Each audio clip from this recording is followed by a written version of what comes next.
雨降ってるから今日は気をつけて。滑るから足元つるっと。雪今年降るよね多分。雪が降るかね。寒くなるから。だから雪降ったら気をつけないと、つるって滑ってもう転んじゃったらもう終わりだから。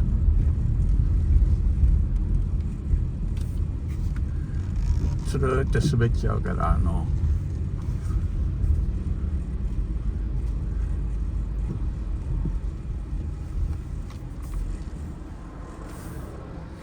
東北の人は慣れてんだろうね多分。そういうのはね、東北に住んでる人は慣れてんだろうね。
今日は涼しいからいいよね。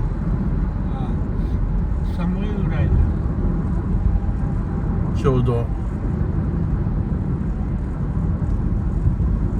暑いからねいつもは。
今日終わったら迎えに行くから中で待ってて。オッケ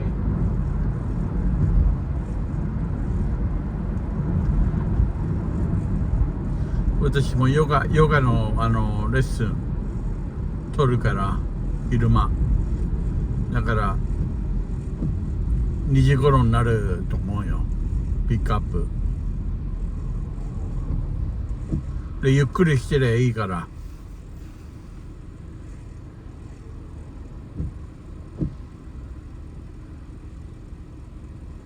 11時半12時半に終わるでしょ。1時半じゃあ2時頃までちょっとゆっくりしといて、で2時半頃ピックアップするから。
to be properly diversified, I'd probably just pick a really high quality mutual fund. In fact, he could use one of the faith-based investing funds, which would allow him to know that, he's he's owning companies, albeit a small percentage, but he's an owner of companies that align with his values as a believer if he's a Christ follower. And you could find a list of those mutual fund companies.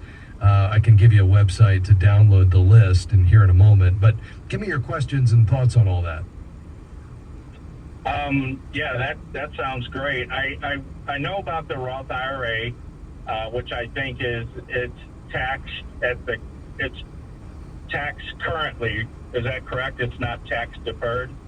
That's exactly right. So you put in after-tax dollars. You get paid, you pay the tax on it, and then you make an after-tax contribution. So you don't get the current tax deduction, but you get a big win down the road because now 100% of that money that goes in grows tax-free.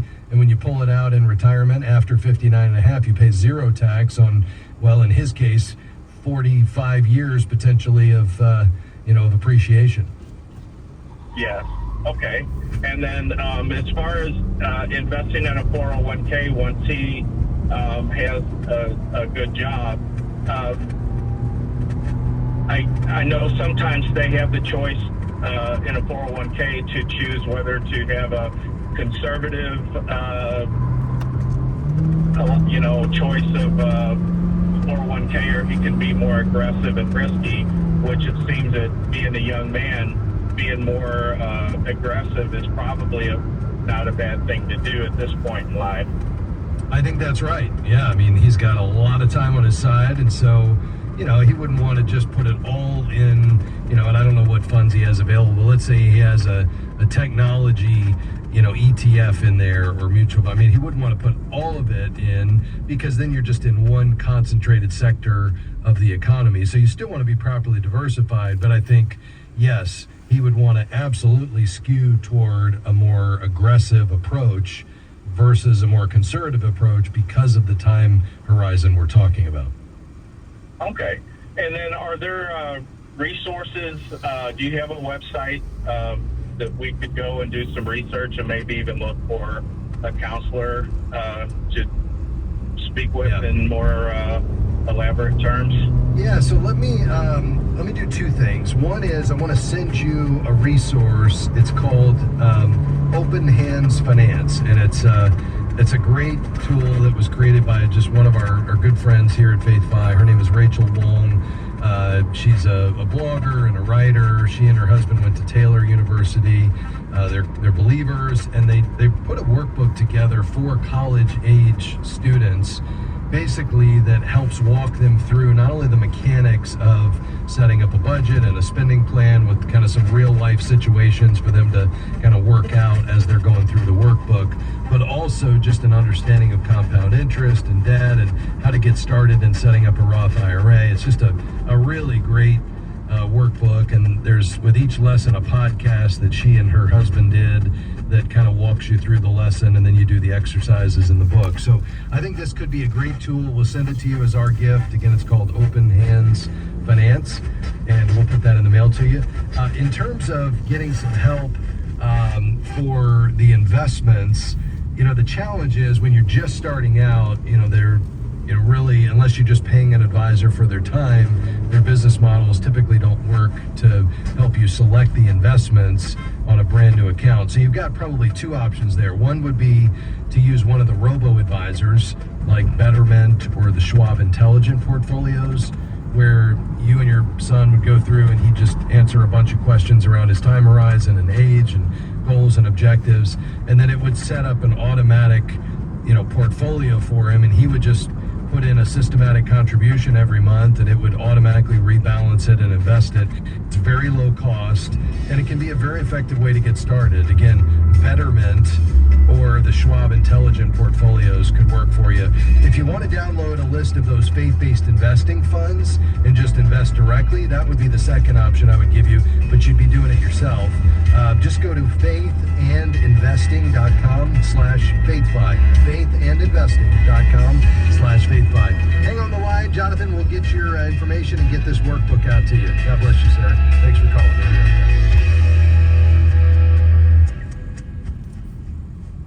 Our thanks to Certified Kingdom Advisor Wade Chessman, President and Wealth Advisor, and his team at Chessman Wealth Strategies in Dallas for their support of faith and finance. Their goal is to help their clients expand their understanding of biblical financial principles and how to implement them. The website is chessmanwealth.com. The phone number is 214-572-2120. Investment advisory services offered through CWM LLC, an SEC registered investment advisor. He is not automatically bound to give us everything we want. He often answers our prayers to give us what we need, and he never answers our prayers to give us what we want. Our goal as his children is to learn how to want what we need. Join Dr. David Jeremiah for a special message of encouragement next time on Turning Point. 5:30 a.m. and 7 p.m. Central on American Family Radio. What's most important to you when it comes to choosing your financial advisor? Someone who's aligned with your biblical values? How about someone who will take the time to explain your options? Certified Kingdom Advisors are professionals who meet high standards in competence and integrity and have been trained to offer biblical financial advice. To find a Certified Kingdom Advisor in your area, visit faithfi.com and click Find a CKA. We are grateful for support from Timothy Plan. Are you unsure if your investments align with your values? Well, for nearly 3 decades, the goal of the Timothy Plan has been to guide clients on a biblically responsible journey with its mutual funds and ETFs. More information is available at timothyplan.com. Investing includes risk, including possible loss of principal. Before investing, carefully consider funds' investment objectives, risks, charges, and expenses contained in the prospectus available at timothyplan.com. Read carefully before investing. Mutual funds distributed by Timothy Partners Ltd. and ETFs distributed by Foresight Funds Services LLC.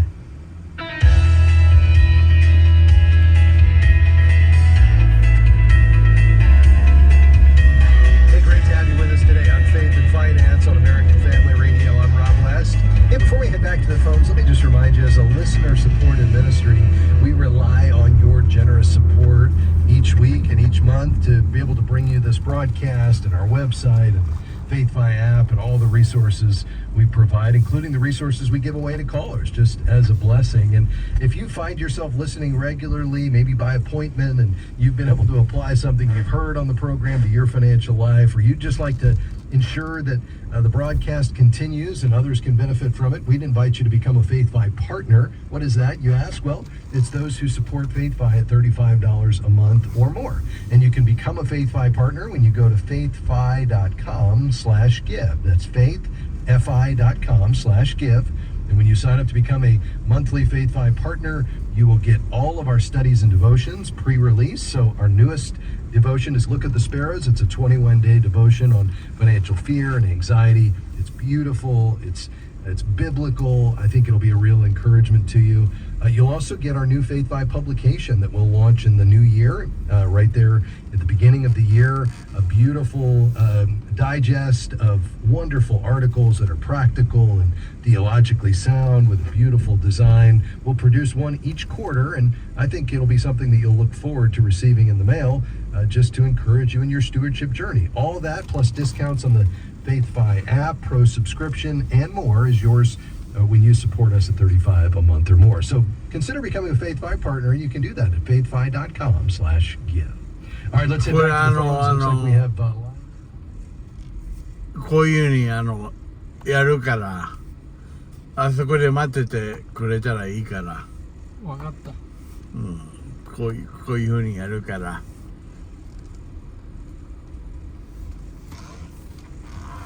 2時半頃だよ。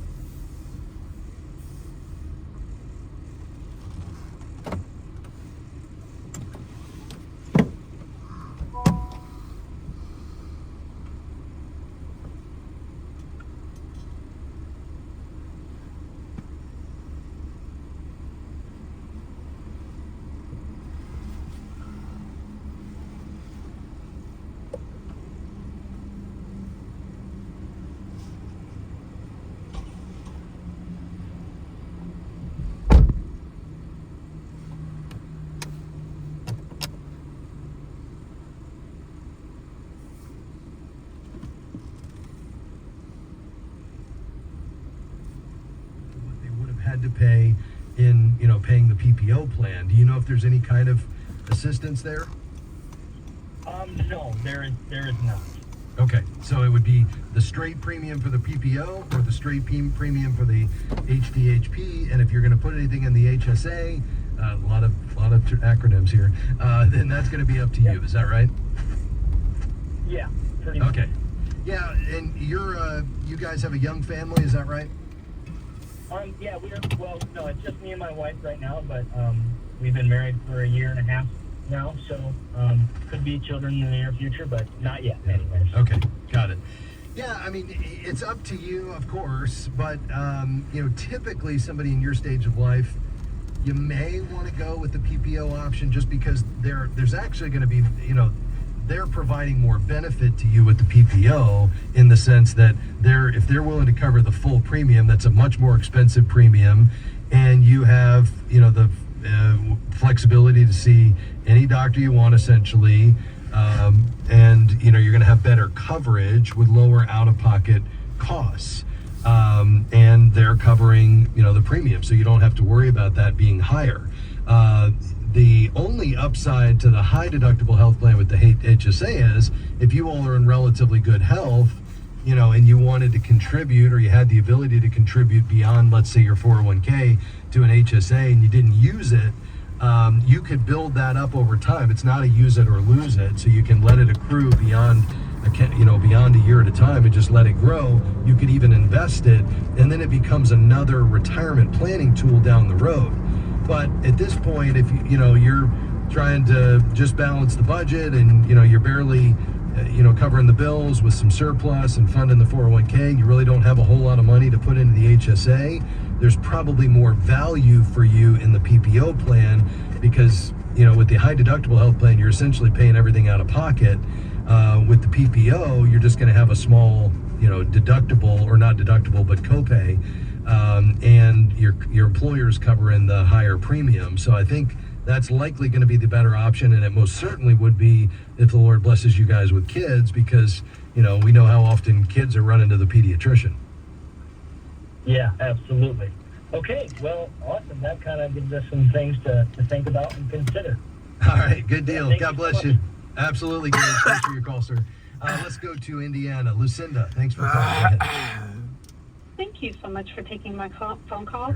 I had a quick question.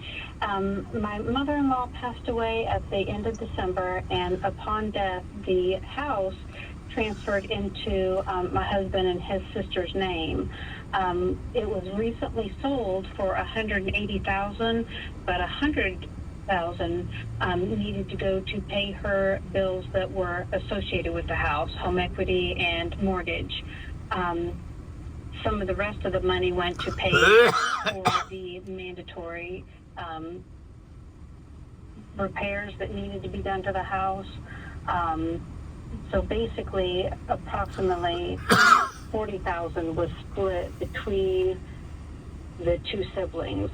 Is that considered capital gain, or what would that be? Yeah, it's a good question. So, how long after your mother-in-law's passing was the house sold? It was almost 6 months. Okay.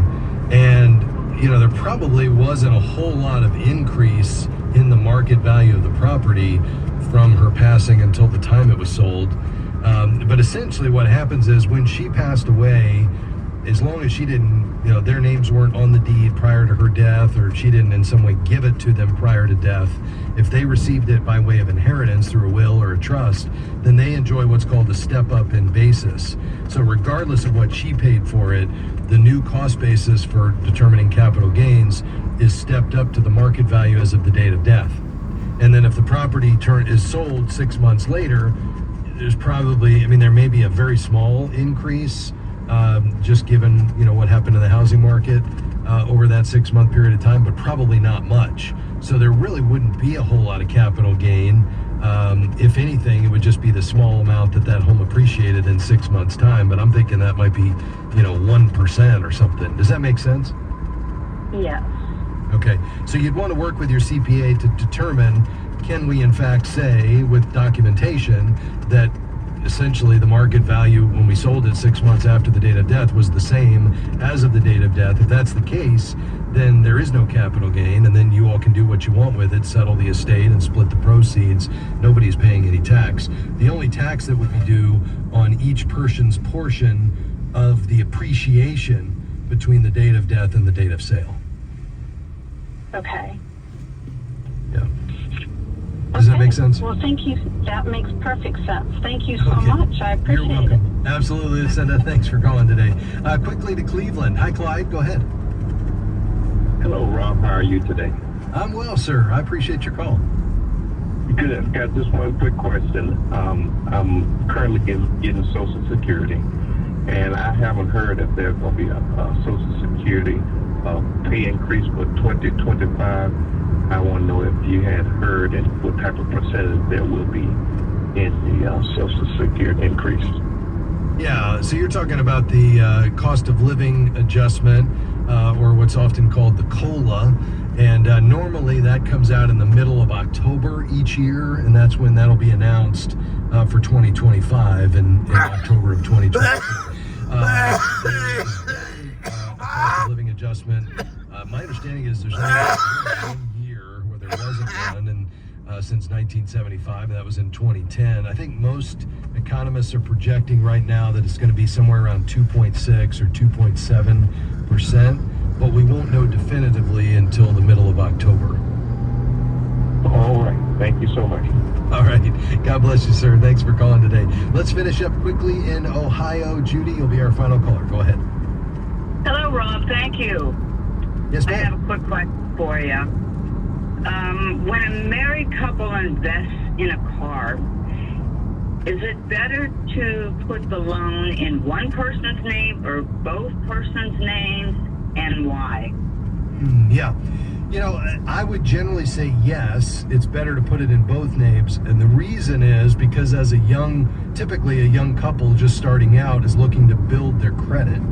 And the benefit of putting it in both names is that it will be reported to both of their credit files, because you don't have a joint credit file as a married couple. You each have a credit file based on your Social Security number. And so by putting that loan in both names, it will be reported to both credit files. The other reason why you might want to do that is if they're both working spouses, then you may get, not always, but you may get more favorable terms, because if it's in both names, they're able to include both incomes in terms of determining, the debt to income ratio, which may allow them to qualify for, a better rate.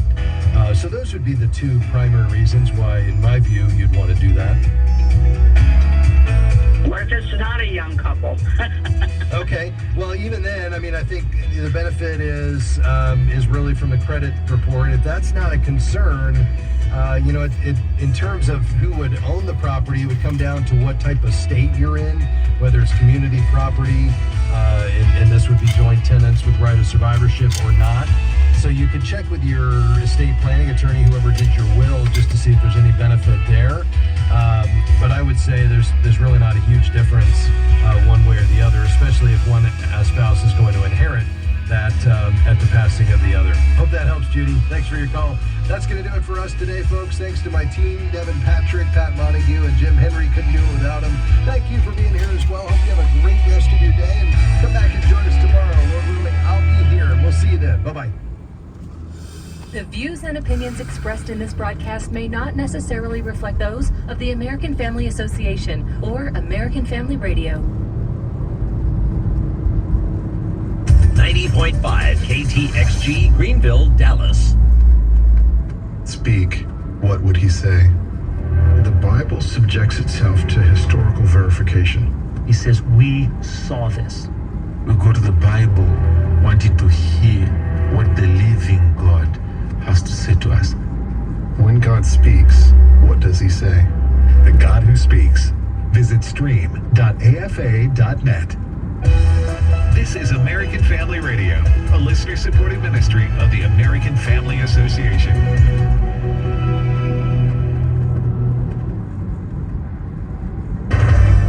American Family News, I'm Rusty Pugh.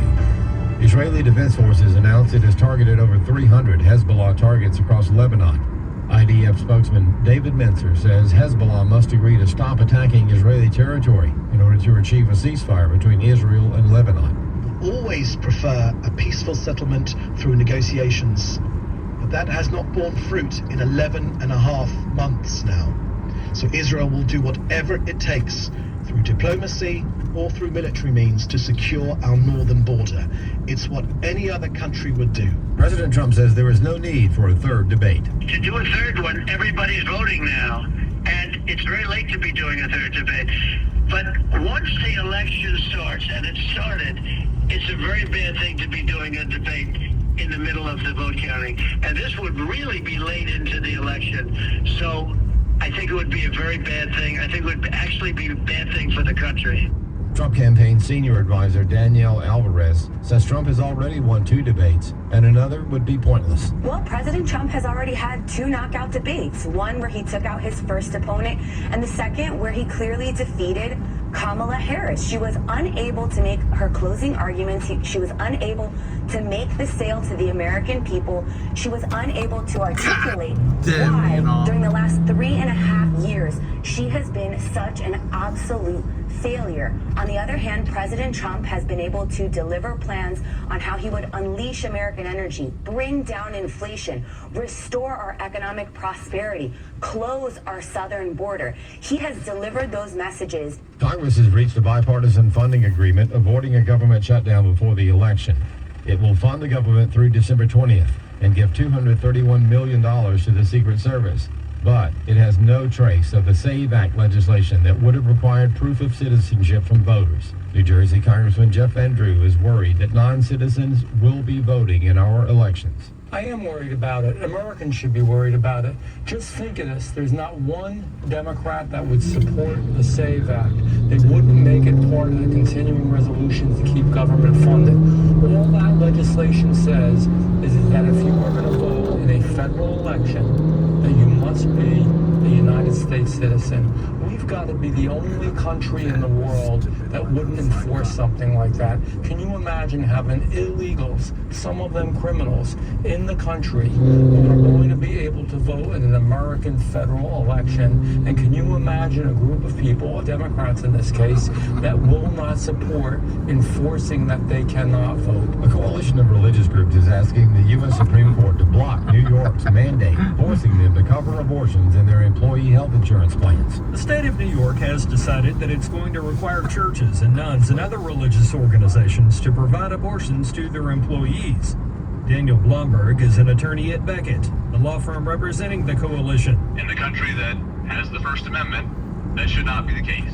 And it shouldn't be the case that an extraordinarily controversial requirement is not in any way limited by the free exercise clause of the First Amendment. And that's what we're asking the Supreme Court to help resolve here. In Diocese of Albany v. Harris, a group of Anglican and Catholic nuns, Catholic dioceses, Christian churches, and faith-based ministries initially sued over the mandate in 2017. After New York courts declined to protect the institutions, Beckett and Jones Day asked the Supreme Court to step in. In 2021, the justices reversed the lower court rulings and told them to reconsider the case. But the state courts ignored the Supreme Court and again refused to protect religious organizations, leaving them no choice but to return to the U.S. Supreme Court. Everyone's rights are at stake because no one should be forced to violate their rights without getting a day in court. I mean, that's the real problem here. The New York State Court said the free exercise clause just doesn't care.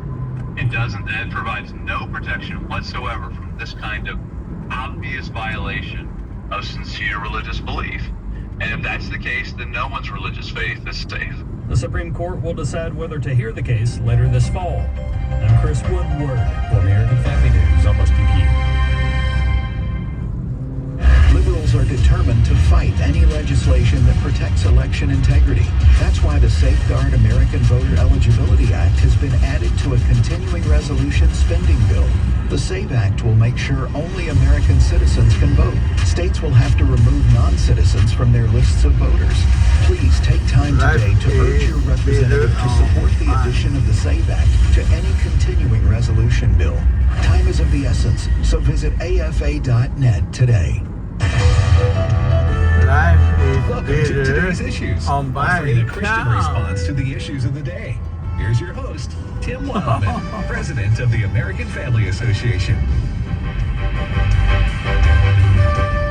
Hey, good morning, everybody. Welcome to Today's Issues on the American Family Radio Network for this Monday, September the 23rd, 2024. And joining me in the studio is Ed Battagliano. Good morning, Ed. Good morning, Tim.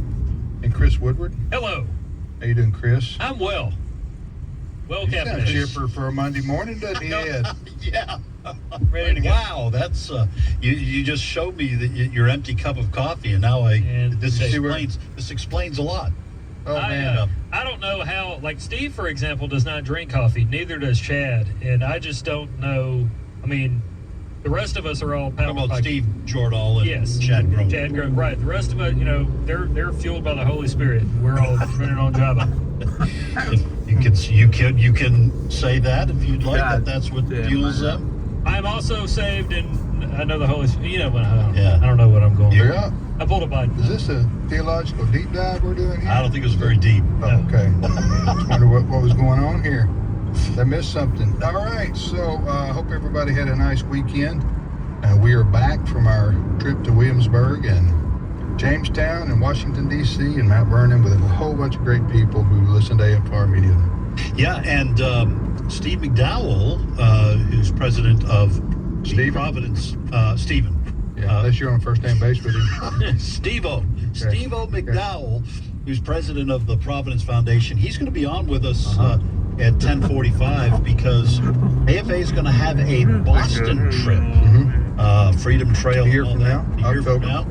And so Stephen is going to be kind of encouraging people. Sometimes people don't know how much there is to see. Yeah, it's going to be the first time we've taken a group there where we're going to be going a year from now, or roughly a year from now, to Boston and the surrounding area. It's going to be a great trip and have limited seating, as they say. So we got a few news stories we need to get to today, but then I'm going to have him, and even if you don't go with us, we're going to sort of do a travel log of that area because it's so rich in American history. Right. Having grown up. Yes. Grew up for the most part across the state line in Nashua, New Hampshire, and but we would take school class trips with history, and I don't know, 3 or 4 times when I was even in elementary school and junior high school. You remember those? I do. All right, spit watch from the back of the bus. Is that what it was? There was a lot of that stuff. There's a lot of that stuff going on. Yeah. Did you go to Catholic school for some? That was for high school, all boys Catholic high school. Okay. But public school and elementary and junior. When you think of all boys Catholic high schools, yes, which all what you think is true. Okay. The nuns are, as they say, just very. Yeah, no nonsense. No nonsense. Okay. And do you call them sister or what do you? Yeah, we called them sister.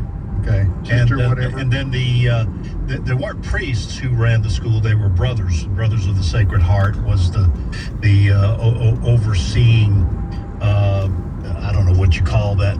Those kind of groups within the Catholic community. But listen, it was all boys. And after I left, I don't know, 5 or 6 years, they went co-ed, which is typical for Battaglianos. Just nothing, never anything good happens. But the only pretty ladies in the school were the lunch ladies. I'm just telling you, it was. All right. Let me ask you this: the sisters at all boys Catholic high schools has a reputation for being stern and firm, and can absolutely swing a paddle. Is that true? Well, we didn't get paddled by nuns. All right. Okay. We didn't get slapped on the wrist by rulers. That was more, I think, probably for like elementary kids. But they'd holler. They hollered all the time. Oh, did they? They yelled. Oh yeah. And